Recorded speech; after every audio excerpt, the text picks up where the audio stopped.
न्यूरापारा ग्राम में हमारे बाबा साहब की मूर्ति को तोड़ दी गई है, उनका अपमान हो रहा है। हम सभी लोगों से रिक्वेस्ट कर रहे हैं कि यहाँ पे जल्द से जल्द पहुँचे।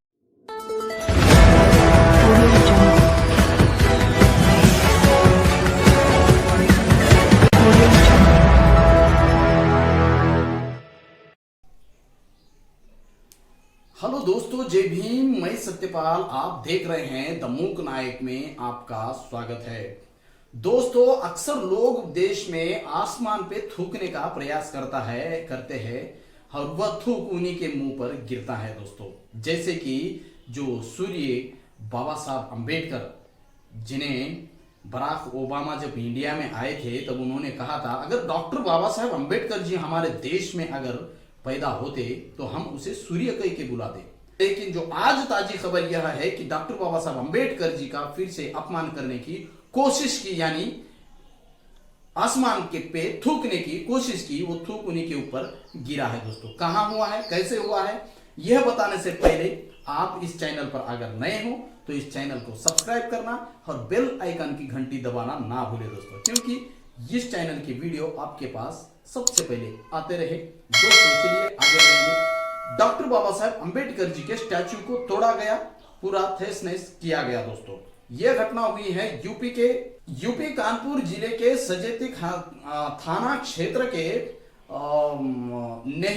नेहरूपारा गांव में यह घटना हुई है। दोस्तों, वहां के जातिवादी मानसिकता के गुलामों ने इस प्रकार से इस काम को अंजाम दिया है। दोस्तों, और डॉक्टर बाबा साहब अंबेडकर जी के स्टैच्यू को तोड़ा गया है। दोस्तों, इन पागल जातिवादी लोगों को यह लग रहा है कि डॉक्टर बाबा साहब अंबेडकर जी के स्टैच्यूओं को तोड़कर, बाबा साहब अंबेडकर जी के बनाए हुए संविधान को जलाकर, डॉक्टर बाबा साहब अंबेडकर जी का विरोध कर डॉक्टर बाबा साहब अंबेडकर जी को नीचा दिखाकर बहुत महान काम कर रहे हैं और डॉक्टर बाबा साहब अंबेडकर जी को नीचा दिखाने का हम काम कर रहे हैं, ऐसा उन्हें लग रहा होगा। लेकिन ऐसे घिनौने कृत्य करने से डॉक्टर बाबा साहब अंबेडकर जी की हाइट बढ़ने ही वाली है और वह बढ़ते ही जा रही है और उनका सम्मान देश में ही नहीं बल्कि पूरे विदेश में बढ़ता जा रहा है।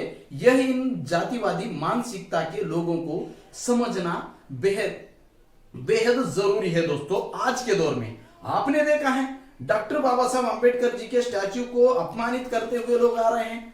इस देश में 125 फीट का तेलंगाना में स्टैच्यू ऑटोमेटिक खड़ा हुआ है। उस राज्य को या उस मुख्यमंत्री को किसी ने भी वो मांग नहीं मांगी थी, फिर भी उन्होंने खड़ा किया, क्योंकि इस देश का सबसे बड़ा नेता और सबसे विद्वान पंडित अगर कोई है इस देश का मनाने वाला तो वो डॉक्टर बाबा साहब अंबेडकर है। उस मुख्यमंत्री को भी पता चला। दोस्तों, और आंध्र प्रदेश में भी उससे भी बड़ा स्टैच्यू बनाया गया, विजयवाड़ा में आप देखे हैं। फिर ऐसे आसमान या सूर्य के ऊपर थूकने को प्रयास करने वाले जातिवादी मानसिकता के गुलामों के ऊपर ही थूक गिरने वाली है। ये उन्हें कब समझेगा, जिनको कब ऐसी अकल आएगी कि वो सूर्य है, वो आसमान है। ये जो सूर्य को ढाकने का अपने हथेली से ढकने का जो प्रयास चल रहा है इन पागल लोगों का, कि सूर्य कभी छुपता नहीं और उसे ढका नहीं जाता, ये इन्हें बात समझने आनी होगी। दोस्तों, बाबा साहब के स्टैच्यू को ही क्यों बार बार तोड़ा जाता है? क्योंकि डॉक्टर बाबा साहब अंबेडकर जी इस देश के दूसरे बुद्ध ही है। उसे आधुनिक बुद्ध ही कहा जा सकता है और हम आधुनिक बुद्ध ही कहेंगे। बुद्ध को समाप्त करने का प्रयास आज तक चालू है, बुद्ध के मूर्तियों को तोड़ने का प्रयास आज तक चालू है और तोड़े जा रहे हैं।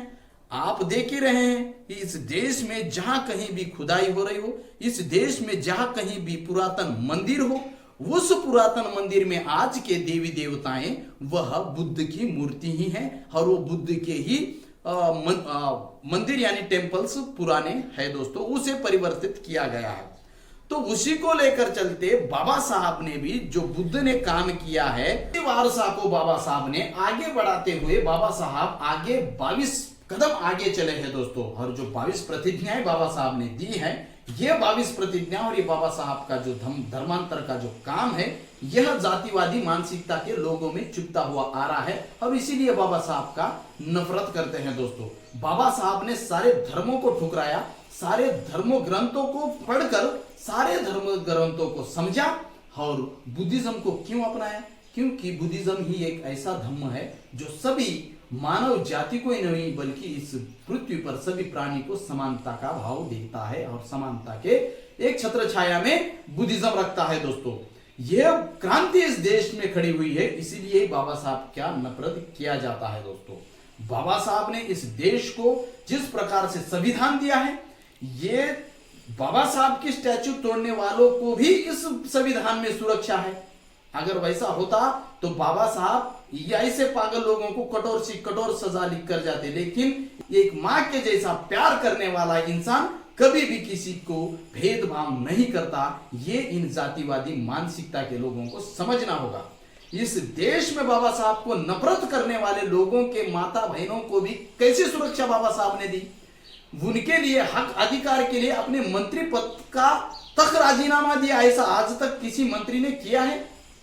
उल्टा मंत्री होकर उन माता बहनों की इज्जत लूटने पर रोड पर उतर रहे हैं। ये आज के मंत्री हो, तंत्री हो, जो भी विधायक हो, कितने किस्से सामने नहीं आ रहे। लेकिन एक ऐसे महापुरुष, उन्होंने इस देश में जिस प्रकार से बाबा साहब को जातिवाद से प्रताड़ित किया गया, स्कूल के बाहर रखा गया, उन वैसे जातिवादी मानसिकता के लोगों की भी सुरक्षा बाबा साहब ने उस संविधान में उनके माता बहनों के लिए उन्होंने अपने मंत्री पद का तक राजीनामा दिया।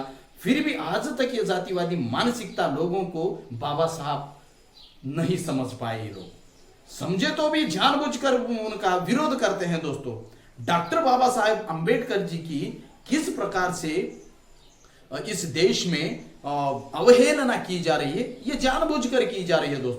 दोस्तों मैं एक बताना चाहूंगा, ये लोग कितना भी उछाले, कितना भी बाबा साहब को नीचा दिखाने का प्रयास करे, लेकिन बाबा साहब एक अनमोल डायमंड है। वो कभी भी उनका रोशनी देना वो कम नहीं करेगा, क्योंकि वो रात दिन चमकने वाला वो सूर्य है।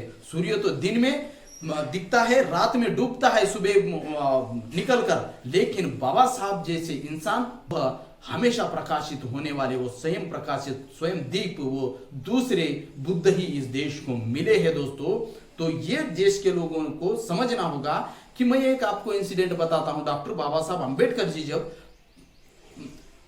विदेश जाते हैं पढ़ने, तब वह लाइब्रेरी में पहुंचते हैं और फर्स्ट दिन में ही वो जिस प्रकार से उस लाइब्रेरी में कोटेशन लिखा होता है, इटली का तत्ववेत्ता जोसेफ मैज़िनी कहता है कि किसी विद्वान इंसान मर जाने से उसके विचार नहीं मरते, वो विचार अमर रहते हैं। उस लाइब्रेरी में फर्स्ट डे जाने वाला वो विद्यार्थी उस कोटेशन को वो मिटाते हैं और वहां पर लिखते हैं, किसी महापुरुष के विचार भी मरते हैं, उस विचारों को आगे ले जाने वाले लोग अगर ना हो, विचारों को आगे वहन करने वाले अगर लोग ना हो, तो उसके विचार भी मर जाते हैं। दोस्तों, लेकिन बाबा साहब के विचारों को, बाबा साहब के कार्यों को वहन करने वाले लाखों ने करोड़ों लोग इस भारत में भी है और दुनिया में भी है।